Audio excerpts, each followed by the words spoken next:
we always like to say that our workplace partners say it best. So this is Amanda Rustin from HDR. Hey everybody. My involvement with United Way goes way back. In fact, in the 90s, I worked for a company called Economic and Engineering Services, and our vice president was on the board of United Way, John Maxwell. I don't know if anybody remembers him or not.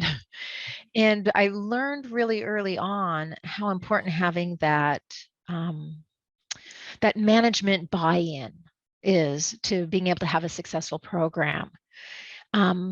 Early 2000s, our firm was purchased by a national firm, HDR, where I am right now. And John was promoted to a national position, and he stepped down from the board of United Way, and he was on the road all the time. And suddenly we didn't have that anymore. And I had to find a way to pick up the slack myself. And I always like to tell people that, I mean, like WSECU is great because it's a huge organization. I think it's easier to get momentum sometimes. And for smaller firms, it can be a little bit harder. I mean, HDR is a national firm, but our local presence is really small. And so I always want to encourage people to think that if you start small, you can grow. And it's just been really great. One of the neatest things I learned when we first became HDR was how important United Way was to HDR nationally. It is just such a testament to United Way, writ large, that it is the only payroll deduction that HDR allows is to United Way. And so that is just such a great calling card for this organization. And it's been so wonderful for us to be involved not only in the workplace campaign, but also in all the different events that United Way opens up to us. And getting people involved, I think, is, for me at least, the first step.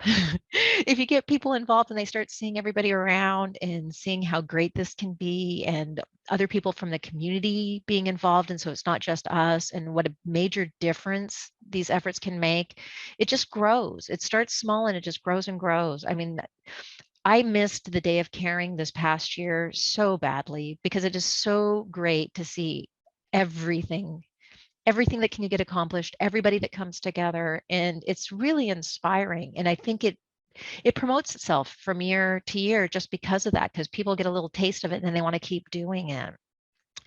And now, like with Paul, I've been able to be involved in the Community Investment Council, and it's kind of neat because now I get to see a little bit behind the scenes and, the fruits of all the labors of like Chris Wells and everyone else, Mike Leonard, who actually are able to get the money, and then how they disperse it out to the nonprofits. And what the gentleman from Senior Services of South Sound said earlier in that video rings so true to me. You can trust United Way because they're doing the work, the homework for you. And that's just such a great thing. So being able to see it from the different points of view has just been really great for me. It just makes me more and more of a proponent for it as the years go on. So thanks for everybody and everything you do. Amanda, thank you. And thanks for you and your team's participation in the vaccination clinics. I know you were out there a lot. Really appreciate that. Yeah, and it was really fun. And it was the same sort of thing. I mean, I got an email, I think from Lindsay first, and I just broadcasted out to my organization, and we did a couple as a group. And then people liked it so much, they started doing it themselves, without everybody else. And then they started sending it to their family members. And it just, again, you just get people and get their feet wet. And then it's like, it grows on its own. It's great. Getting people engaged. Thanks, Amanda.